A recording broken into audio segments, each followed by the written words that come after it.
ಸಂತ ಪೌಲರು ಕೊರಿಂಥರಿಗೆ ಬರೆದ ಮೊದಲನೇ ಪತ್ರ 9ನೇ ಅಧ್ಯಾಯ. ನಾನು ಸ್ವತಂತ್ರನಲ್ಲವೇ? ಪ್ರೇಷಿತನಲ್ಲವೇ? ನಮ್ಮ ಪ್ರಭು ಯೇಸುವನ್ನು ಕಂಡವನಲ್ಲವೇ? ಪ್ರಭುವಿನಲ್ಲಿ ನಾನು ಮಾಡಿದ ಸೇವೆಯ ಪ್ರತಿಫಲ ನೀವಲ್ಲವೇ? ಇತರರಿಗೆ ನಾನು ಪ್ರೇಷಿತನಲ್ಲದಿದ್ದರೂ ನಿಮಗಂತೂ ನಾನು ಪ್ರೇಷಿತನೇ. ನಾನು ಪ್ರೇಷಿತನು ಎಂಬುದಕ್ಕೆ ಪ್ರಭುವಿಗೆ ಸೇರಿದವರಾದ ನೀವೇ ಜೀವಂತ ಸಾಕ್ಷಿಗಳು. ನನ್ನನ್ನು ಟೀಕಿಸುವವರಿಗೆ ನನ್ನ ಉತ್ತರ ಇದು: ನಿಮ್ಮಿಂದ ಅನ್ನಪಾನಗಳನ್ನು ಪಡೆಯಲು ನನಗೆ ಹಕ್ಕಿಲ್ಲವೇ? ಮಿಕ್ಕ ಪ್ರೇಷಿತರಂತೆ, ಪ್ರಭುವಿನ ಸಹೋದರರಂತೆ, ಕೇಫನಂತೆ ನಾನು ಸಹ ಕ್ರೈಸ್ತ ವಿಶ್ವಾಸಿಯೊಬ್ಬಳನ್ನು ಮದುವೆ ಮಾಡಿಕೊಂಡು ಆಕೆಯೊಡನೆ ಪ್ರಯಾಣ ಕೈಗೊಳ್ಳಲು ನನಗೆ ಹಕ್ಕಿಲ್ಲವೇ? ಜೀವನೋಪಾಯಕ್ಕಾಗಿ ಬಾರ್ನಬ ಮತ್ತು ನಾನು ಮಾತ್ರ ದುಡಿಯಬೇಕೆ? ಯಾವ ಸೈನಿಕ ಸ್ವಂತ ಖರ್ಚಿನಿಂದ ಸಮರಕ್ಕೆ ನಿಲ್ಲುತ್ತಾನೆ? ಯಾವ ತೋಟಗಾರ ತನ್ನ ಸ್ವಂತ ದ್ರಾಕ್ಷಿಯ ತೋಟದಿಂದ ದ್ರಾಕ್ಷಿಯ ಫಲವನ್ನು ತಿನ್ನದಿರುತ್ತಾನೆ? ಯಾವ ಗೌಳಿಗ ತಾನು ಸಾಕಿದ ಹಸುವಿನ ಹಾಲನ್ನು ಕುಡಿಯದಿರುತ್ತಾನೆ? ಇವು ಕೇವಲ ಲೋಕರೂಢಿಯ ಮಾತುಗಳಲ್ಲ. ಧರ್ಮಶಾಸ್ತ್ರವು ಇದನ್ನು ಅನುಮೋದಿಸುತ್ತದೆ. ಕಣ ತುಳಿಯುವ ಎತ್ತಿನ ಬಾಯನ್ನು ಕಟ್ಟಬೇಡ ಎಂದು ಮೋಶೆಯ ಧರ್ಮಶಾಸ್ತ್ರದಲ್ಲಿ ಲಿಖಿತವಾಗಿದೆ. ಇಲ್ಲಿ ದೇವರಿಗೆ ಎತ್ತಿನ ಮೇಲೆ ಚಿಂತೆಯೇ ಇಲ್ಲ. ಇದನ್ನು ನಮ್ಮ ಹಿತಚಿಂತನೆಯಿಂದ ಹೇಳಲಾಗಿದೆ. ಅದೇ ಉದ್ದೇಶದಿಂದ ಬರೆಯಲಾಗಿದೆ. ಹೌದು, ಉಳುವವನು ಒಕ್ಕುವವನು ಕಾಳು ಬೆಲೆಯಲ್ಲಿ ಪಾಲು ಪಡೆಯುವ ಉದ್ದೇಶದಿಂದಲೇ ದುಡಿಯುತ್ತಾರೆ. ನಿಮ್ಮಲ್ಲಿ ಆಧ್ಯಾತ್ಮಿಕ ಬೀಜವನ್ನು ಬಿತ್ತನೆ ಮಾಡಿದ ನಾವು ಪ್ರತಿಫಲವಾಗಿ ದೈನಂದಿನ ಅಗತ್ಯಗಳನ್ನು ಅಪೇಕ್ಷಿಸುವುದು ಅತಿಯಾಯಿತೆ? ಇತರರಿಗೆ ನಿಮ್ಮ ಮೇಲೆ ಇಂಥ ಹಕ್ಕಿದ್ದರೆ ಅದಕ್ಕಿಂತಲೂ ಹೆಚ್ಚು ಹಕ್ಕು ನಮಗಿರಬೇಕಲ್ಲವೇ? ಆದರೂ ನಾವು ಈ ಹಕ್ಕನ್ನು ಚಲಾಯಿಸಲೇ ಇಲ್ಲ.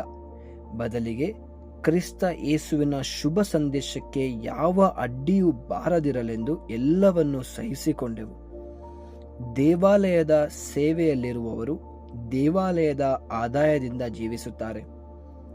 ಬಲಿಪೀಠದ ಬಳಿ ಸೇವೆ ಮಾಡುವವರು ಅರ್ಪಿತವಾದ ಬಲಿಯಿಂದ ಪಾಲನ್ನು ಪಡೆಯುತ್ತಾರೆ. ಇದು ನಿಮಗೆ ತಿಳಿದಿದೆ. ಅದೇ ಪ್ರಕಾರ ಶುಭ ಸಂದೇಶ ಪ್ರಚಾರದ ಆದಾಯದಿಂದಲೇ ಜೀವನ ನಡೆಸಬೇಕೆಂದು ಪ್ರಭುವೇ ಆಜ್ಞಾಪಿಸಿದ್ದಾರೆ. ನಾನಂತೂ ಈ ಹಕ್ಕುಗಳಲ್ಲಿ ಒಂದನ್ನು ಚಲಾಯಿಸಲಿಲ್ಲ. ಚಲಾಯಿಸಬೇಕೆಂಬ ಉದ್ದೇಶದಿಂದಲೂ ಇದನ್ನು ಬರೆಯುತ್ತಿಲ್ಲ. ಅದಕ್ಕಿಂತಲೂ ಸಾಯುವುದೇ ಲೇಸು. ಈ ನನ್ನ ಹೆಮ್ಮೆಯನ್ನು ಯಾರೂ ಅಪಹರಿಸಲಾರರು.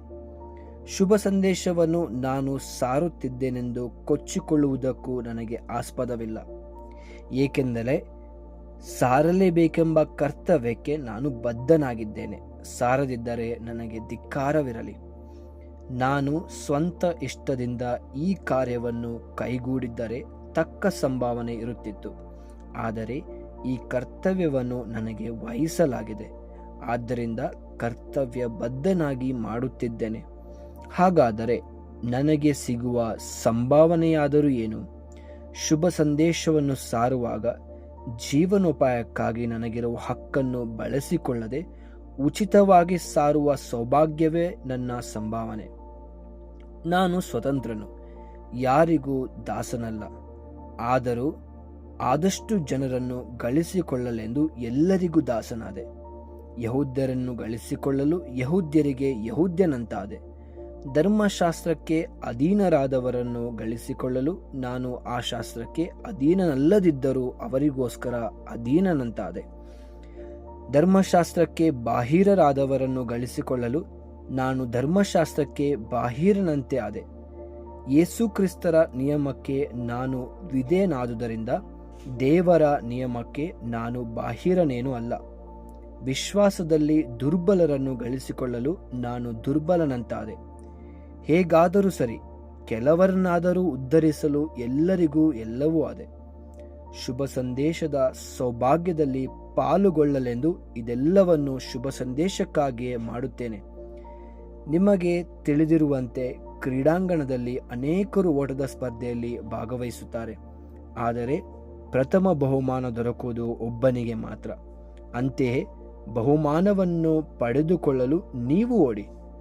ಕ್ರೀಡಾಪಟುಗಳೆಲ್ಲರೂ ತಮ್ಮನ್ನು ಹತೋಟಿಯಲ್ಲಿಟ್ಟುಕೊಳ್ಳುತ್ತಾರೆ. ಅಳಿದು ಹೋಗುವ ಪದಕದ ಗಳಿಕೆಗಾಗಿ ಪ್ರಯತ್ನ ಮಾಡುತ್ತಾರೆ. ನಾವಾದರೂ ಅಮರ ಪದಕದ ಗಳಿಕೆಗಾಗಿ ಶ್ರಮಿಸುತ್ತೇವೆ. ನಾನಾದರೂ ಗೊತ್ತು ಗುರಿ ಇಲ್ಲದವನಂತೆ ಓಡುವುದಿಲ್ಲ, ಗಾಳಿಯೊಡನೆ ಗುದ್ದಾಡುವವನಂತೆ ಹೋರಾಡುವುದಿಲ್ಲ. ಇತರರಿಗೆ ಕರೆ ಕೊಟ್ಟ ಮೇಲೆ ನಾನೇ ಅಯೋಗ್ಯನಾಗದಂತೆ ನನ್ನ ದೇಹವನ್ನು ದಂಡಿಸಿ ನನ್ನನ್ನೇ ನಾನು ಹತೋಟಿಯಲ್ಲಿಟ್ಟುಕೊಳ್ಳುತ್ತೇನೆ.